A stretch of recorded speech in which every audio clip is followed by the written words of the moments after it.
Welcome, whoever you are, to Meg's Magical Mansion, a virtual guest house for spiritual wayfarers, a place where the ordinary becomes magical, where wisdom is yours for the asking, and where your higher nature is just a wish away. And thank you for joining us today on our very first episode of Meg's Magical Mansion. We are all very excited you're here. Scallion, my faithful butler, and of course my lovely assistant, Miss Alice Cooper. Thank you, Scallion. We're all delighted that you have joined us here today for our very first episode.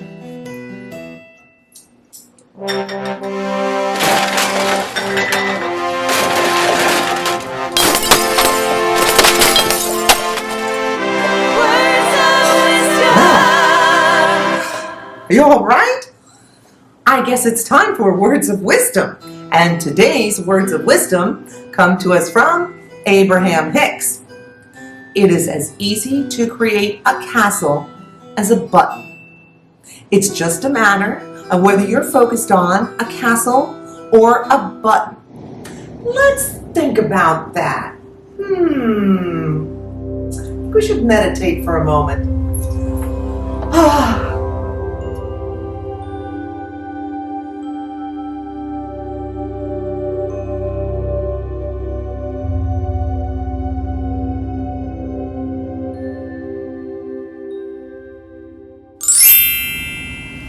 Getting to be such a good meditator, Alice Cooper.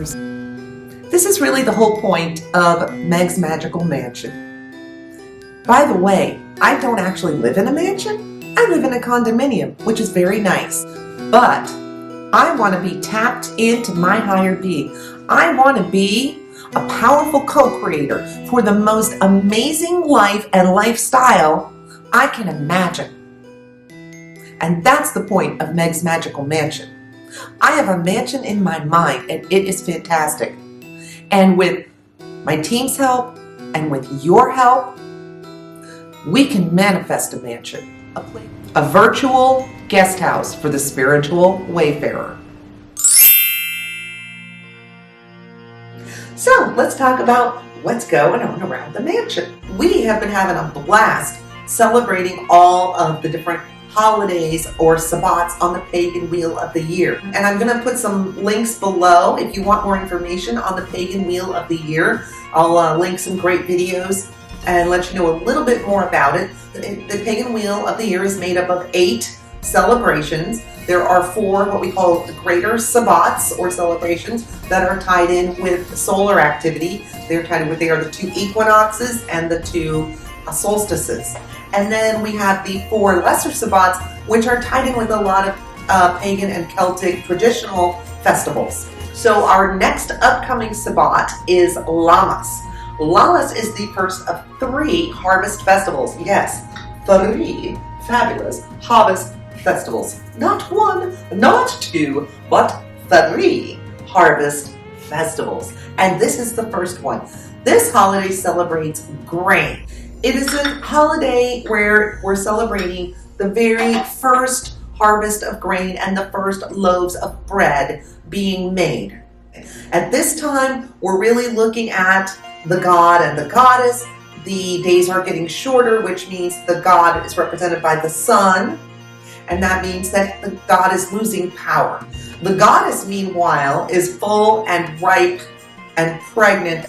So you can kind of see the balance shifting of power at this point. The god to the goddess. These cycles repeat over and over and over. That it is really important and it really matters following the cycle of the year and paying attention to what the earth is doing and being an active participant in it. I think a lot of us nowadays are so used to our prepackaged foods and our easy service economy and everything just being plopped right in our laps that we fail to think about where the bread comes from, where the food comes from. And that's a good thing about these sabbats, is they do make you think back about some of those things, like how your life is really tied into these cycles of the earth. And today, we're going to get into the spirit of Lammas by making some bread, because that's what you do at Lammas.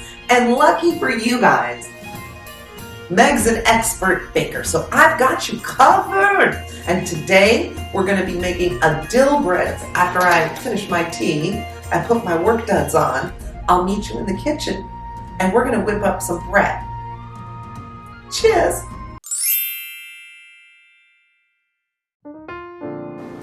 And welcome into the kitchen. We're getting ready to make some bread. We're gonna make a delicious dill bread today for our Lammas celebration coming up. And so I'm getting out my old recipe box. This is a box that originally belonged to my mother.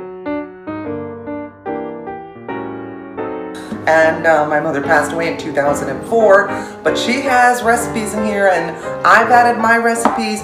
So today's recipe I have in here is a dill bread. So I'll put this recipe down below for you. But I love digging through my mom's recipe box, and sometimes I have dinner parties. This could be an upcoming episode. Sometimes I have dinner parties where I just make the entire meal from recipes from her box. Things that she's taped onto cards. Back in the day, this is what people did. They would find recipes in magazines and try them and cut them out. Let's see, chicken cacciatore. Serve noodles plus, I have no idea what that means. Roast beef with dill sauce. Overnight coffee cake, scrambled egg casserole. This is a brunch one. Potato breakfast casserole. I mean, she's just got tons of cards in here like this. And sometimes I invite some of her friends. She has one particular friend who is still alive in her 90s. And I love to have her over for dinner. And I will make the entire meal for her out of case recipe box. So this is got some goodies in here. And today we're going to be making one of my favorites, the dill bread. I like to begin every endeavor, whether I'm baking or crafting or sewing, whatever it is, whenever I'm ready to start some new thing or start a new activity, I like to transition into it in the best way possible. So I like to take a minute and set my intentions for the activity. I want it to go smoothly. I want this bread to bake perfectly. When I put these ingredients together, I want them to just go together perfectly. And when it rises, I want it to just puff up and big and puffy and magnificent. I want it to turn out perfectly with the right crunchy on the out and the perfect texture on the inside.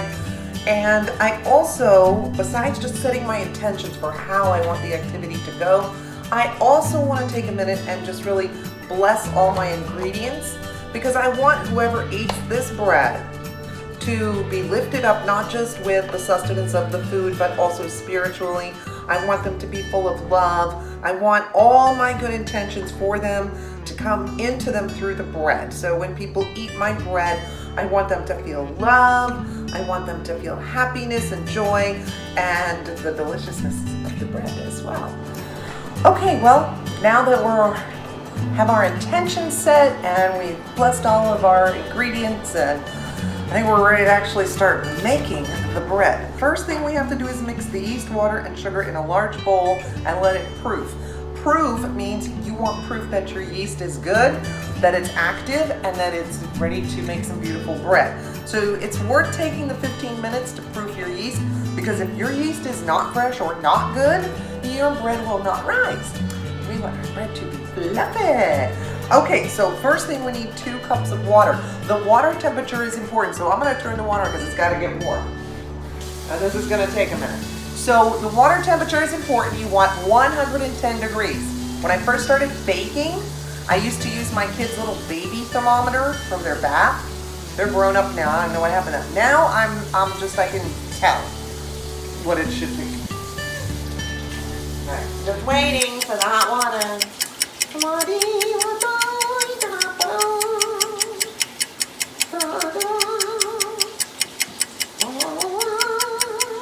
Oh, getting warm, getting warm. We're getting there. Alright, now I'm gonna get it just right. It's not too hot, not too cold like Goldilocks. 2, I like to just sprinkle the yeast. I don't really stir my yeast in. It just sticks to your utensil. And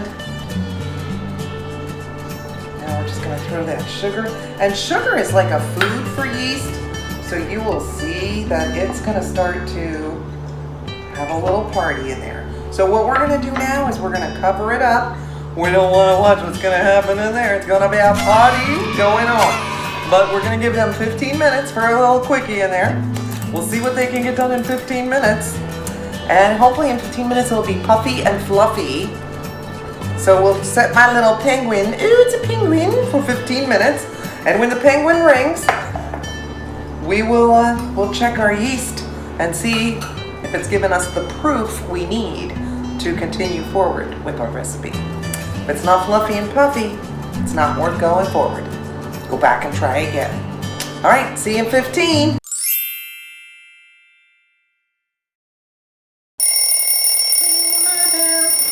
Ooh, check that out. It's very fluffy. It's very fluffy. Now we're gonna add 3 cups of flour.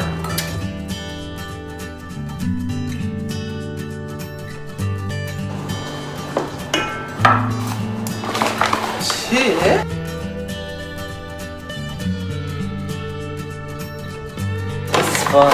You gotta love this stuff. All right, so we're gonna about 3 of the 7.5 or so cups of flour that the recipe calls for. And we're just kind of loosely mixing it in. We're not getting too, don't worry too much like if there's lumps in it or anything. We're just getting the flour blended in till I don't really see any white flour. It's all just kind of blended in. And almost like a folding motion, because remember, your yeast is still a tender baby. You don't want to shock it or terrorize it too much. Now, it's starting to look a little elasticy and kind of doughy. So at this point, we are ready to let it sit. We're gonna cover it up, excuse me.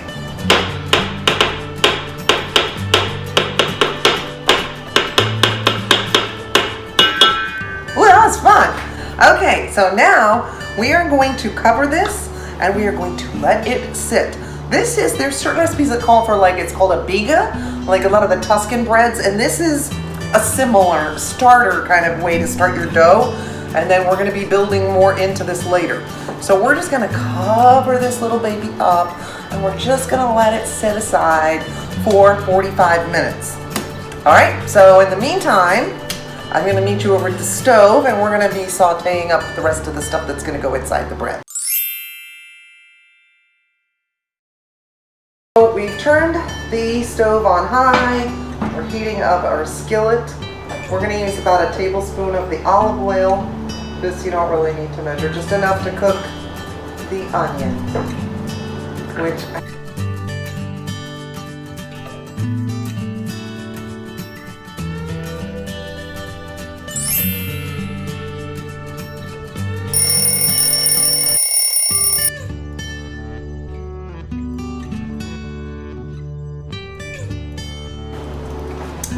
alrighty, so next step. We have now, let this baby rise up. Look at that. Oh, look at that beautifulness. Okay, so next up. Wow. We are going to add in this onion that we cooked up a little while ago. It has cooled. All right, so now we're gonna add the dill. I'm gonna start kind of mixing these guys in. And again, you're just really folding them in. You're just folding everything in. And we're gonna add the eggs. And you know, it's best if these items are room temperature because you don't want to shock your yeast and make it say, "I'm so cold, I'm gonna die." So I'm just gonna keep folding, and the eggs will gradually fold in. Good. Oh, it looks really gross. I love it. And the secret ingredient, cottage cheese. Cottage cheese. Oh, my mom used to eat that. That was like diet food or something. I don't know, but it is the secret ingredient in this bread. And again, I'm just gonna keep kind of folding stuff in. I'm not gonna worry too much about these little bits of egg. They'll get in there eventually. And salt. And they want a little more olive oil. 4 tablespoons, and we've used about 1. This I don't need to measure too precisely again. 1, 2, 3. And again, we're just gonna kind of fold everything up. Scraping down the sides and folding it up. Now we've got the onion, dill, eggs, cottage cheese, salt, oil, and we are now, and it's pretty, as you can see, it's getting pretty well blended. And now we are going to start adding some more flour. We are going to add, we had 7.5 cups, we've used 3, so we've got somewhere between 4 and 5 cups of flour to add, and that really depends on how it goes once you start adding it. So there goes 1.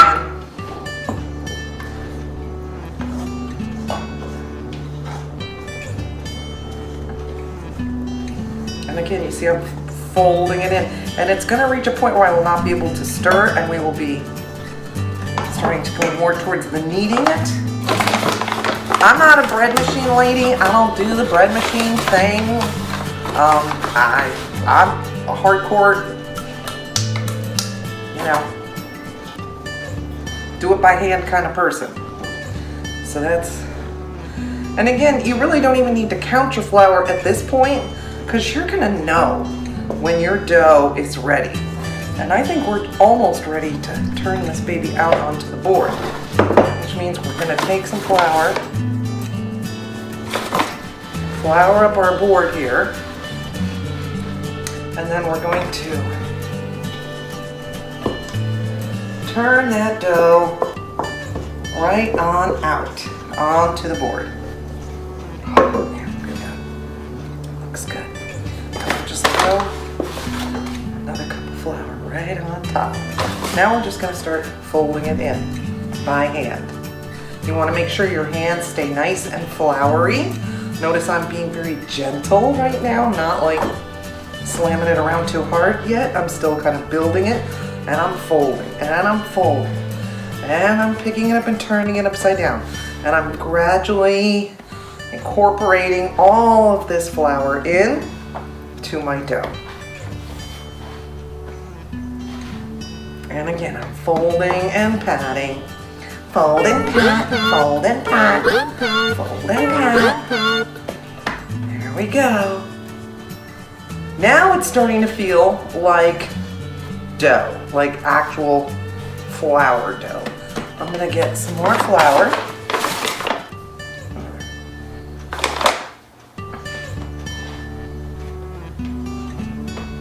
Now I'm going to actually start kneading it. We have enough texture. Oh, it feels nice and puffy. I'm not slamming it down too hard. Just, you want to break it up.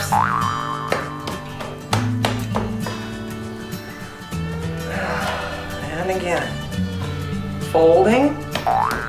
Get some nice pounds, not too hard. We're not trying to beat it up. We're just trying to break it down those glutens. I don't know, I guess that's what it is. You're doing something. Something that works. So I fold, and I pound, and I pound, and I fold, and I fold, and I pound, and it starts to take on an elasticity and a shape and a form that you just start to know. This is right now still a living thing because that yeast is alive. Live active yeast. It says right on the label, live active yeast. So you want to treat it like a living thing until you put it in the oven and kill it by baking it. So here we go. It's like a mini life cycle. Look at how nice that is now. It's in a nicely shaped bowl. I'm going to put just a teeny drop of oil in this bowl here. Just a very tiny drop. And then I'm just going to smear this oil all around on the inside of my bowl. Smear, smear, smear. And then I'm going to plop this in. There we go. Oh, that That is beautiful. Look at that. Look at how nice that is. So now we're gonna cover it back up. We're gonna put it back in a warm spot for another hour and a half. So it has to sit for an hour and a half. This is gonna be a double rise. As you can see, we have the starter dough. Now this is our actual bread dough. And we're gonna put it back in our quiet spot. So I'll see you back in about an hour, hour and a half. It wants to double in size. You wanna see this cloth kind of puffing up at the top because it's rising up that far. So see you in about an hour and a half. Well, as you can see, it's just starting to puff up a little bit on the top of our cloth here. So I think I'm just about ready to deal with this fantastic dough. When we uncover it, look what we have. It's nice. It's doubled in size. It's nice and big and puffy. It's so pretty. And now I'm literally going to dump it out right there onto the board. And now I am going to take a knife and I'm going to cut it in half. And I'm going to make it into 2 loaves, round.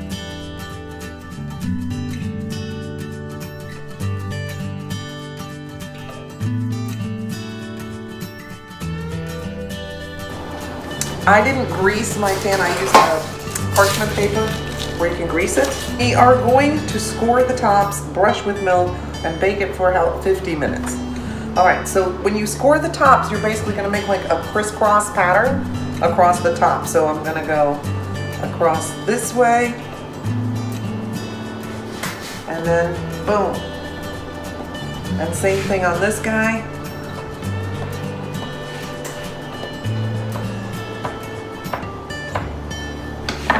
And they are ready to be brushed with some milk.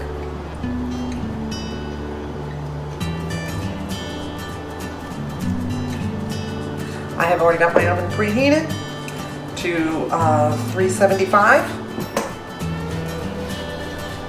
And now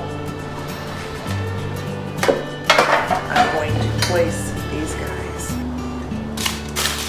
Make sure they're nice and brown.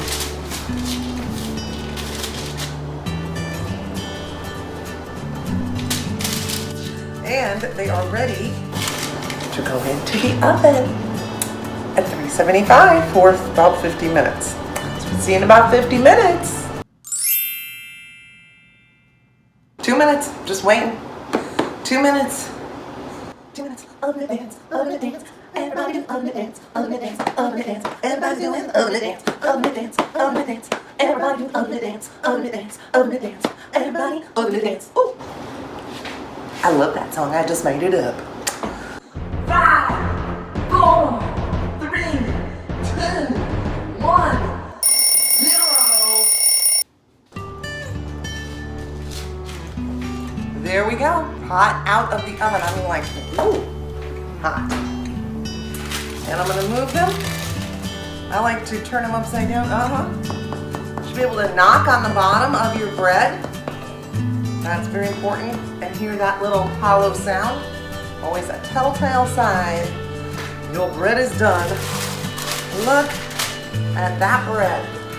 So pretty.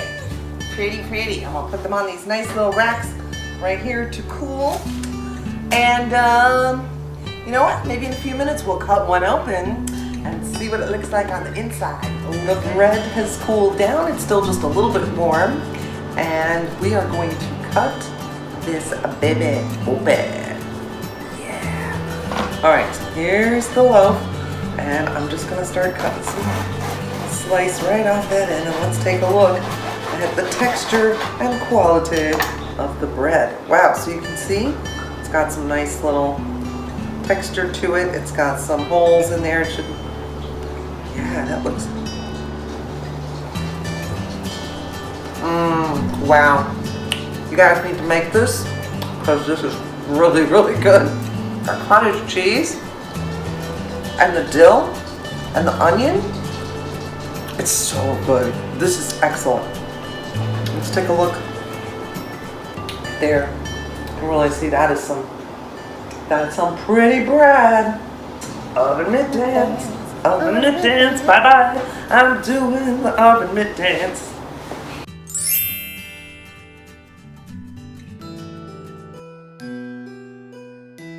Thanks for being here today. I hope you had a great time.